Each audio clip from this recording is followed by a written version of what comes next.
Esu Ingrida Braziulienė. Gimiau, augau ir gyvenu Mažeikių rajone. 29 metus dirbu švietimo sistemoje.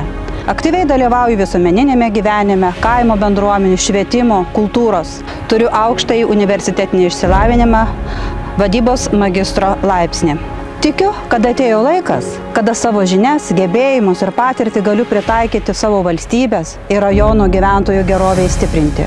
Įsipareigoju ranka rankon dirbti su rajono mere, Mažeikių rajono savivaldybės administracija, kad mūsų miestas ir mūsų rajonas taptų dar patrauklesnis jaunoms šeimoms, kad orę senatvę galėtų turėti mūsų rajono ir miesto senjorai.